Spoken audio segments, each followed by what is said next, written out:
बहुत बहुत स्वागत है आपका इकोनॉमिक्स हिंदी विद मैथ में। तो आज हम इस वीडियो में करेंगे यहाँ पर क्वेश्चन नंबर 4 करेंगे। यहाँ पर 1.3 का क्लास 9th मैथमेटिक्स एनसीईआरटी का जो है 1.3 का ये क्वेश्चन नंबर 4 है। ठीक है, तो इससे पहले की वीडियो में आपको जो है क्वेश्चन नंबर 3 तक करा रखा है। अगर आपने वो नहीं देखी है तो आप देख सकते हैं, चैनल की प्लेलिस्ट में मिल जाएंगी उनकी वीडियो, तो आप जाकर देख सकते हैं। तो यहाँ पर हम करने वाले हैं इस वीडियो में क्वेश्चन नंबर 4। तो चलिए शुरू करते हैं। देखते हैं यहाँ पर देखिए क्वेश्चन नंबर 4 क्या कहता है। क्वेश्चन नंबर 4 कहता है कि यहाँ पर 0.0999 इस तरह से ये ऐसा 9 है जो कि चलता जा रहा है और को क्या करना है, P बटे Q के रूप में व्यक्त करना है। ठीक है, P बटे Q के रूप में व्यक्त करना है। क्या आप अपने उत्तर से आश्चर्यचकित हैं? ये कह रहा है कि क्या आप अपने उत्तर जो भी आंसर आ रहा है उससे आप हैरान हो जा रहे हैं? अपने अध्यापक और कक्षा के सहपाठियों के साथ उत्तर की सार्थकता पर चर्चा करें। यानी कितना सार्थक है, इसका अर्थ क्या है, यानी ये उत्तर जो भी आएगा उसका अर्थ क्या है, उसके बारे में चर्चा करनी है अपने सहपाठियों के साथ और अध्यापक के साथ। तो चलिए इस क्वेश्चन को करते हैं और इसका आंसर निकालते हैं। ऐसा क्यों लिखा है, ये आश्चर्यचकित वाला आंसर क्यों है, ठीक है, ये भी हम जानेंगे। और देखिए यहाँ पर सबसे पहले हमें इसे सॉल्व करना होगा। तो अब क्या करना है, जैसा कि आपने अगर पुरानी वीडियो यानी पिछली वीडियो देखी होगी, इसका पहले पार्ट देखे होंगे, तो आपको पता होगा कि कैसे हम पॉइंट वाली संख्याओं को P बटे Q में यानी बटे के रूप में लिख सकते हैं। ठीक है, तो आपको पता है आपको क्या करना है। यहाँ पर मैं हल लिखता हूँ। आपको क्या करना है, लिख लेना है माना, यहाँ पर माना x इक्वल टू 0.999999 इस तरह से ये चलने वाला है। ठीक है, इस तरह से आपको ये लिख लेना है। ठीक है, अब मैं इसको क्या लिख सकता हूँ, ऐसे भी लिख सकता हूँ x इक्वल टू 0.9 का बार। इसका मतलब है ये पॉइंट ये चलने वाला है, हमेशा ऐसे ऐसे चलता रहेगा। ठीक है, मैं इसको ऐसे भी लिख सकता हूँ। अब क्या करना है आपको, अब देखिए, अब यहाँ पर क्या करना है, ये पॉइंट है। अब आपको करना है इसको नंबर 1 मान लेना है, नंबर 1। अब क्या करना है, यहाँ पर लिख लीजिए दोनों तरफ जो है 10 से गुणा करने पर, 10 से गुणा करने पर, तो अब मैंने लिख दिया यहाँ पर दोनों तरफ 10 से गुणा करने पर, तो सिंपल है 10x। ठीक है, यहाँ पर आएगा 0.09 बार को हम 10 से गुणा कर देंगे। ठीक है, तो ये 10x हो गया। और ये देखिए जैसे ही मैं 10 से गुणा करूंगा तो ये आ जाएगा हमारा, यहाँ पर एक बार गुणा करने पर ये 9 बाहर आ जाएगा। और ये यहाँ पर तो बहुत सारे 9 है, तो अगला वाला 9 जो है इसका, ये जैसे बाहर आ गया तो अगला वाला 9 यहाँ पर आ जाएगा। ठीक है, तो ये आ गया। तो इस तरह से ये हो गया हमारा नंबर 2। अब क्या करना है, अब आपको सेम काम करना है जो आपने पहले वाले क्वेश्चंस में किया है। क्या है, अब समीकरण लिखें, समीकरण जो है 2 माइनस 1 से। ठीक है, 2 माइनस 1 से। अब 2 माइनस 1 से क्या होगा, यहाँ पर आएगा एक समीकरण, नया समीकरण, यानी 10 में से 10x में से आपको x घटाना है पहले वाला। क्या आएगा, यहाँ पर आपको क्या करना है, 9.9 बार में से घटा देना है। क्या घटाएंगे आप, 0.0 बार। तो देखिए पॉइंट की वाली ये 9 है, ये 9 यहाँ पर 0 है, नहीं घटेगा कुछ भी, कोई फर्क नहीं पड़ेगा। लेकिन यहाँ पर देखिए पॉइंट के बाद 9 है और यहाँ पॉइंट के बाद 9 बार है। ठीक है, तो अब क्या होगा, ये दोनों ही घट जाएंगे यानी कट जाएंगे, दोनों चले जाएंगे। यहाँ पर क्या बचा, सिर्फ यहाँ पर जो बचा है, यहाँ पर आप देख सकते हैं यहाँ पर क्या बचा है आपका, यहाँ पर जो बचा, यहाँ पर सॉल्व करेंगे तो यहाँ पर क्या आ गया, यहाँ पर आ गया आपका 9। ठीक है, 10 में 1 गया, 9x आ गया, सिंपल। और ऊपर क्या आ गया, 9 आ गया। उसके बाद x आ गया, 9 बटे नीचे गोड़े में था, यहाँ पर नीचे जाएगा तो भाग में हो जाएगा, तो ये 9 आ गया। और उसके बाद 9 1 कम 9 और 9 1 कम 9, तो आंसर क्या आ गया, 1। तो x इक्वल टू कितना आ गया हमारा, 1। अब ये इसीलिए कह रहा था कि आप जो है आश्चर्यचकित रह जाएंगे आप आंसर को देख के। इसने ऐसा क्यों कहा था, ऐसा इसलिए कहा था कि अब देखिए पहले क्या था आपके पास, ये क्या क्वेश्चन में क्या लिखा था, यहाँ पर क्वेश्चन में था, क्वेश्चन में इसने लिखा हुआ था कि ये 0.999999 चलती हुई संख्या है। तो इसका मतलब है ये किसके ज्यादा नजदीक है, किसके ज्यादा नजदीक है, ये बहुत एक के ज्यादा क्लोज है, यानी एक के बहुत ज्यादा नजदीक है। जब एक के ज्यादा नजदीक है तो क्या होगा, अगर ये एक के ज्यादा नजदीक होगा तो यहाँ पर क्या होगा, एक चला जाएगा, यानी एक के बहुत ज्यादा क्लोज हो जाएगा, बहुत ज्यादा पास चलता जाएगा, चला जाएगा, नो नो होते जाएगा, तो ये कहाँ पहुंचेगा, एक पर पहुंचेगा। तो इसीलिए यहाँ पर वैल्यू जो आ गई है वो एक आ गई है। ठीक है, इसीलिए आप चौंकाने वाला है, यहाँ 99 था और ये x की वैल्यू 1 आ रही है। तो इसीलिए क्वेश्चन में कहा गया है कि आप आश्चर्यचकित हो जाएंगे। तो यहाँ पर आश्चर्यचकित क्यों हो गए हैं, इसलिए क्योंकि ये 99 जब बहुत बार हो जाएगा तो ये इतना नजदीक एक के आ जाएगा। आप संख्या रेखा आप देखते होंगे, यहाँ पर अगर 0 है, ठीक है, यहाँ पर 1 होता है, तो यहाँ पर पॉइंट होते हैं 1 2 3 4 5 ऐसे लिखा होता है, तो यहाँ पर 9 सबसे क्लोज होता है, एक के पास में होता है। तो ये जब 99999 होता जाएगा तो ये लास्ट में एक ही बन जाएगा, इसीलिए यहाँ पर 999 बना हुआ है। आई होप ये समझ आ गया।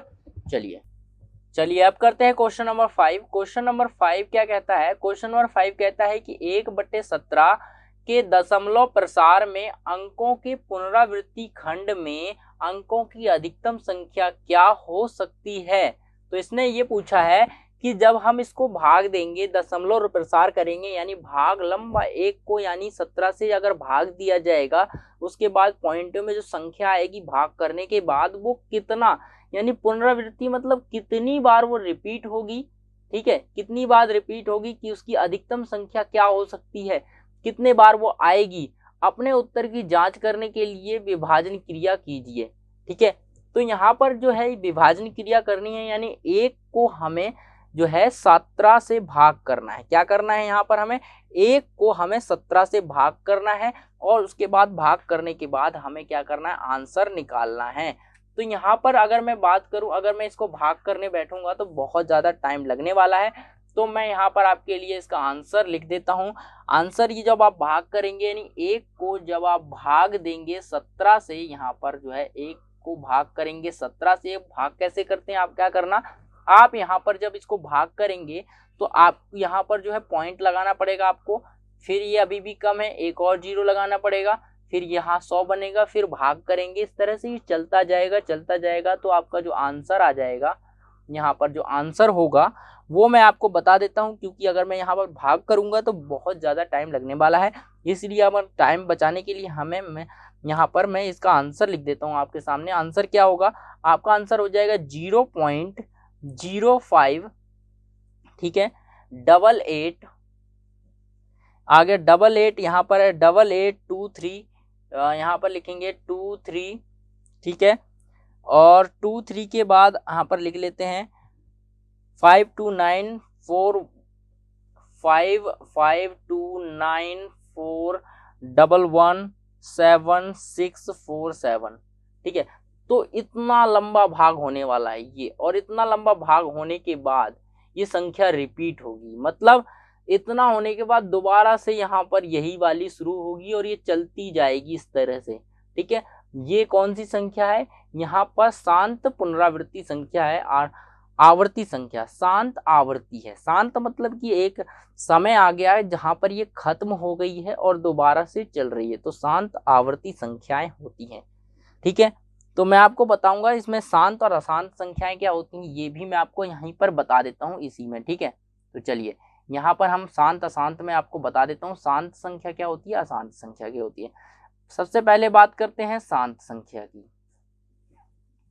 अब शांत संख्या क्या होगी, शांत संख्या का मतलब है कि यहाँ पर हम पूरी तरह शांत संख्या है, मतलब कि यहाँ पर दो प्रकार से होती हैं। पहली होती है शांत संख्या, दूसरी होगी यहाँ पर हम बात करेंगे अशांत संख्या, अशांत।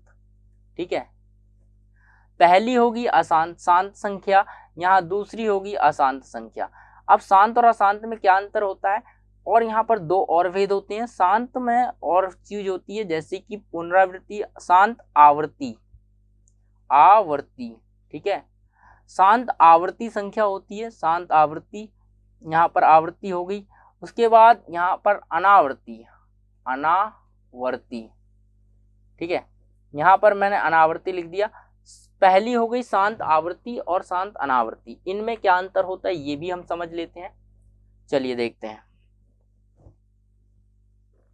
तो सबसे पहले शांत की बात करें तो यहाँ पर शांत क्या है, शांत का संख्या का मतलब होता है कि अगर आप किसी संख्या को भाग करते हैं, जैसे कि मैं यहाँ पर भाग करता हूँ, किसी भी संख्या को भाग करेंगे तो उसके बाद वो संख्या क्या होगी, रिपीटेड नहीं होगी। यानी जैसे कि मैं 9 को किसी भी संख्या को भाग करता हूँ और यहाँ पर जैसे मैंने 2, 6, 4 और 5 आ गया, इस तरह से ये संख्या आ गई है। भाग करने के बाद पॉइंट के बाद जो है 0 पॉइंट के बाद इस संख्या आ गई है यहाँ तक, ठीक है।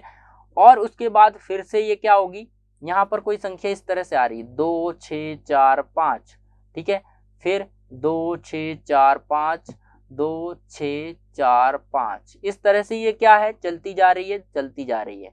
तो इसका मतलब मैं इसको इस तरह से लिख सकता हूँ। तो ये संख्या जो होगी, इस तरह की जो संख्याएं होती हैं वो होती हैं शांत संख्याएं और आवर्ती संख्याएं, ठीक है। क्योंकि ये शांत भी है और आवर्ती भी है, ठीक है। शांत आवर्ती संख्याएं होती है।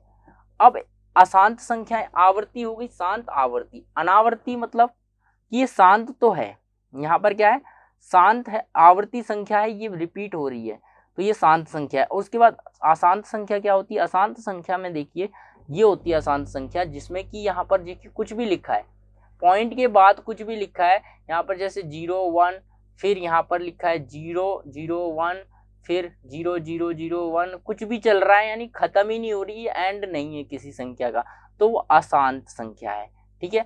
अनावर्ती, ये कोई रिपीट भी नहीं हो रही है संख्या, लेकिन चलती जा रही है, रिपीट भी नहीं हो रही है और ये चलती जा रही है, ऐसी संख्याओं को अशांत संख्या कहते हैं। अनावर्ती मतलब जो कि रिपीट ना हो, और जो कि रिपीट हो उसे आवर्ती कहते हैं, ठीक है। आई होप यहाँ पर इतनी चीजें क्लियर हो गई हैं।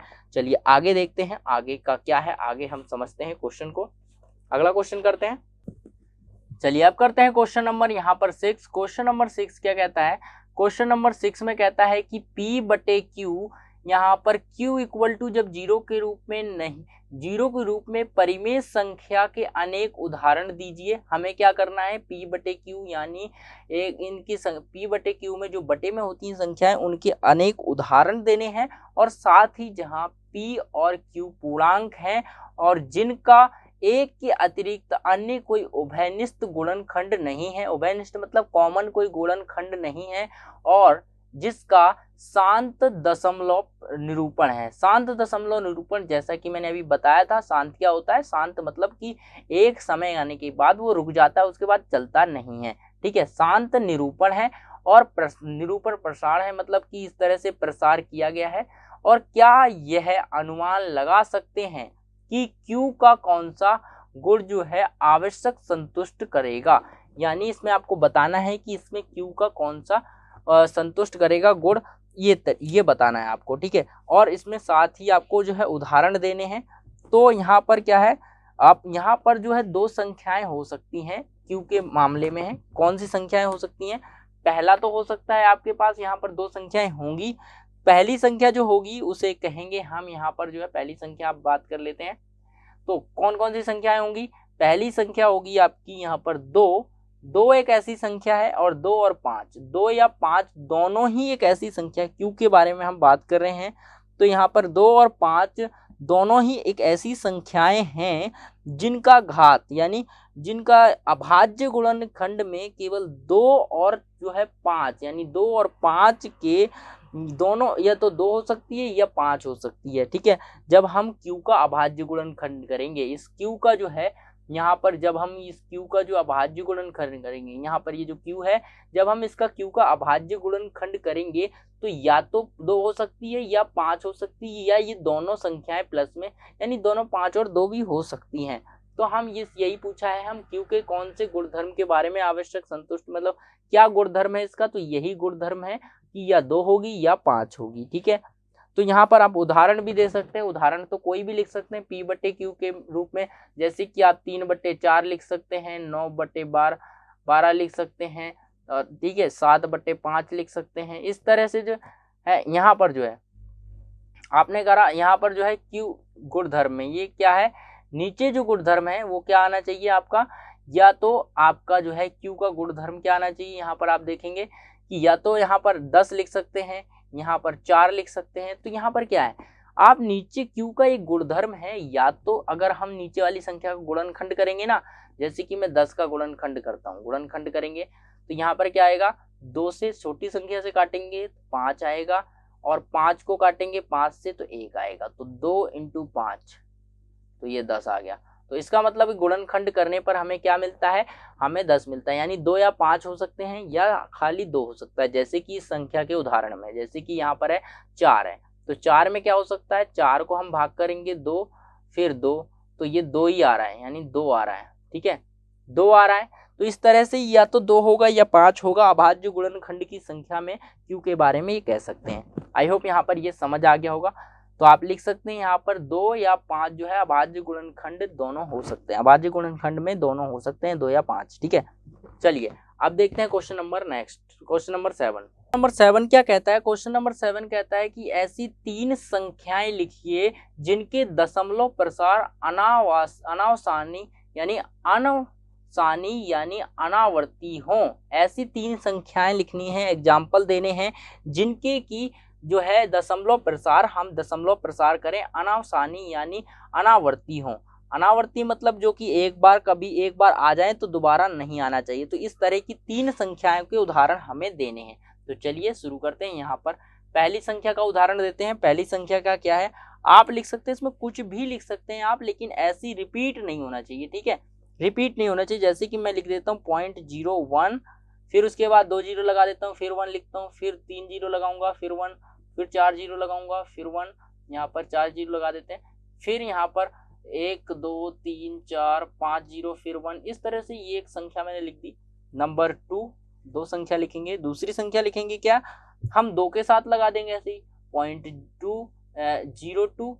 उसके बाद क्या होगा, 1 2 जीरो, फिर 2 जीरो लगाया, 3 जीरो लगाया 2, फिर 4 जीरो लगाया, फिर 2, 5 जीरो लगाएंगे, फिर 2। इस तरह से ये भी चलती जाएगी। नंबर 3 की संख्या क्या है, अब हम इसमें 3 के साथ कर लेंगे ऐसे ही सेम टू सेम। तो यहाँ पर 0 3, अब 1 2 फिर 3, 1 2 3 4 फिर 3, अब कितने लगाने, 5 जीरो, 1 2 3 4 5 तो 3। तो अब देखिए ऐसी तीनों संख्याएं जो कि कभी भी खत्म नहीं होने वाली, ऐसी ही चलती जाएंगी, ऐसी ही संख्याएं हमें लिखनी थी।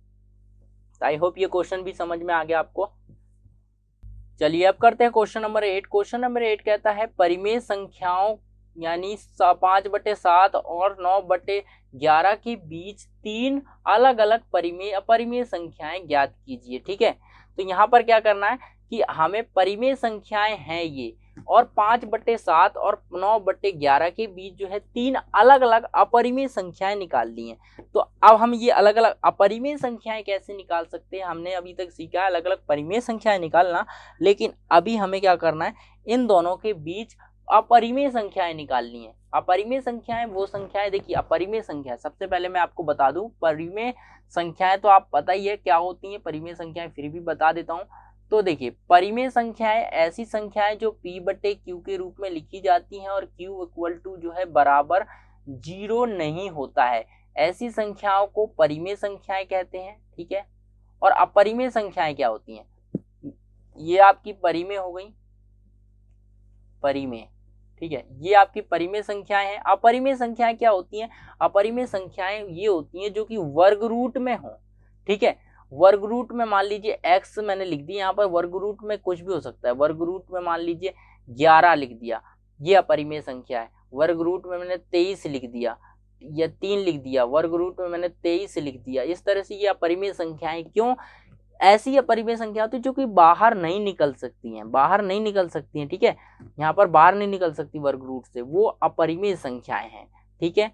यहाँ पर वर्ग अपरिमेय संख्याएं दूसरी हैं जो कि कभी खत्म नहीं होती हैं, जो p/q के रूप में नहीं लिखी जा सकती हैं, वो अपरिमेय संख्याएं होती हैं, ठीक है। आई होप ये आपको समझ आ गया। जैसे कि यहाँ पर मैं लिखूं, यहाँ पर मैंने जो अभी उदाहरण दिया था, जैसे 0.01 1 0, फिर यहाँ पर 1 1 2 3, फिर यहाँ पर 1 0 0 0 0, फिर 1। इस तरह से जो संख्या चलेंगी ये कभी खत्म नहीं होगी, और मैं कभी भी चाहकर भी इसको p/q के रूप में नहीं लिख सकता, इसीलिए ये अपरिमेय संख्या है। तो आई होप यहाँ पर जो है अपरिमेय संख्या आपको क्लियर हो गया होगा, अपरिमेय संख्याएं क्या होती हैं। तो ये जो सारी संख्याएं हैं आपकी, यहाँ पर ये वाली जो संख्याएं हैं, कौन सी, ये वाली जो संख्याएं हैं आपकी, ये वाली सारी अपरिमेय संख्याएं हैं। ठीक है, इन्हें बोलेंगे अपरिमेय। आप लिखते जाइए अपरिमेय संख्याएं हैं, ये आपकी अपरिमेय संख्याएं हो गई। उसके बाद यहाँ पर आप देखें कैसे हम निकाल सकते हैं। तो सबसे पहले आपको क्या करना है, सिंपल काम है, आपको यहाँ पर लिखना है 5/7 और यहाँ पर ले लेना है 9/11। ठीक है, अब भाग कर लेना है, सिंपल 7 को भाग यानी 5 को अब भाग करते हैं हम 7 से। ठीक है, और यहाँ पर 9 को 9 से भाग करेंगे 11 को। अब देखिए 11 तो जाएगा नहीं, यहाँ पर पॉइंट लगाना पड़ेगा, पॉइंट लगाया और ये बन गया 50। ठीक है, अब 7 7 49, यहाँ 7 लिखा, 49 लिखा, 49 1 आ गया। अब यहाँ पर 0 लगा सकता हूँ मैं, 7 एकम 7, 1 आ गया। उसके बाद यहाँ पर मैं क्या लगा सकता, 3 आ गया, 0, 7 चौक 28, 7 चौक 28 तो 28 आ गया, फिर 2 आ गया, 0, तो 7 दूनी 14, कितना आ गया, 7 दूनी 14। ठीक है, तो 7 दूनी 14 ये आ गया, मैंने 14 लिख दिया। उसके बाद नेक्स्ट कितना बचा, 6, 0। ठीक है, 6 0 आ गया, मतलब 0 आ गया। 7 नीम 63 हो गया। तो यहाँ पर क्या हो गया, 7 चौक 7 नीम 63, 7 का पहाड़ा पड़ेंगे, यहाँ पर क्या होगा, 7 पना 5 7 संग 42, तो 7 7 49, 7 8 56 हो जाएगा। यहाँ पर कितना आएगा, 56 लिख लेते हैं यहाँ पे 4। इस तरह से क्या है, ये रिपीटेड है, चलता जाएगा। ठीक है, यहाँ पर क्या हो रहा है, ये रिपीट है, चलता जाएगा। उसी प्रकार से हम इसको भाग कर लेते हैं। यहाँ पर 9 सॉरी ये गलत हो गया थोड़ा, यहाँ पर क्या करना है, यहाँ पर मुझे 11 से भाग करना है 9 को। ठीक है, तो यहाँ पर 11 होगा, यहाँ पर 11 होगा और यहाँ पर 9 होगा। पॉइंट लगाएंगे, 0 बढ़ाएंगे, 11 8 88 हो जाएगा यहाँ पर, और 11 8 88। ठीक है, 11 8 88 हो गया। उसके बाद यहाँ पर आ गया, यहाँ पर 2, उसके बाद 20, 11 कम 11। तो यहाँ पर आप क्या करें, यहाँ पर 7 ले लें पहले, 0.7, उसके बाद 0.8 है, इन दोनों के बीच में संख्याएं निकालनी है। तो बड़ा सा सिंपल सा काम है इन दोनों के बीच में। तो यहाँ पर मैं क्या ले लेता हूँ, ये 7 1 भी है, तो मैं क्या करूँगा, इसके बीच में क्या आएगी, मान लीजिए 7 2 लिख सकते हैं, 5 भी लिख सकते हैं। ठीक है, तो मुझे क्या लिखना है, 3 संख्याएं लेनी है, 3 संख्याएं लेनी है। इसके बीच में कौन सी ले सकता हूँ मैं, यहाँ पर बहुत सारी संख्याएं ले सकता हूँ जो कि रिपीट नहीं होती हैं। जैसे कि मैं यहाँ पर इस तरह से ले सकता हूँ, बहुत सारी संख्याएं हैं। कौन कौन सी संख्या, जैसे कि मैं ले लेता हूँ यहाँ पर 0.75 ले सकता हूँ। किसके बीच लेनी है, 0.7 और 0.8 के बीच में। ठीक है, तो 7 5 ये बीच में आएगा इनके। ठीक है, बीच में आ रहा है, बिल्कुल बीच में आ रहा है। तो मैं 0 लिख लेता हूँ। फिर से यहाँ पर मैं कुछ भी लिख सकता हूँ, 7 5 00, यहाँ पर कुछ भी लिख लीजिए, 7 5 3 बार 0, इस तरह से 7 5 लेके चला गया। ठीक है, 1 हो गया। अब हमें क्या लिखनी है, 3 संख्याएं लिखनी। कितनी लिखनी है, 3 संख्याएं लिखनी थी। क्वेश्चन में आपको क्या बोल रहा था कि यहाँ पर अलग अलग अपरिमेय 3 संख्याएं लिखो। ठीक है, तो 3 संख्याएं लिखते हैं हम। दूसरा हम क्या लिख देते हैं, 76 से ले लेते हैं। उसके बाद 0, फिर से 76, 1 2 0, फिर से 76, फिर 0, फिर 76, फिर 0, इस तरह से ये चलता जाएगा। नंबर थर्ड वाला भी ले लेते हैं, यहाँ पर ले लेते हैं 0.76, यहाँ पर 7 का ही ले लेते हैं, 7 भी आएगा इसके अंदर। तो 7 0, तो 7 7 0 0, 7 7 0 0 0 0, 7 7 0, यानी खत्म नहीं होने वाली। इस तरह से आप कुछ भी लिख सकते हैं यहाँ पर। ठीक है, लेकिन याद रहे कि ये संख्या जो है 0.8, 0.7 और 0.8 के बीच की ही होनी चाहिए, यहाँ पर ही संख्या होनी चाहिए। ठीक है, क्यों, आप यहाँ पर देखिए संख्या रेखा, और मैं दिखाऊं संख्या रेखा पर, तो आप इस तरह से इसे दिखा सकते हैं। कैसे, यहाँ पर पॉइंट अगर मान लीजिए ये है 0.7 और ये है 0.8, ये है 0.7 और ये है 0.8, तो यहाँ पर क्या होगा, ये जो होगा पॉइंट जो है 7 1 होगा।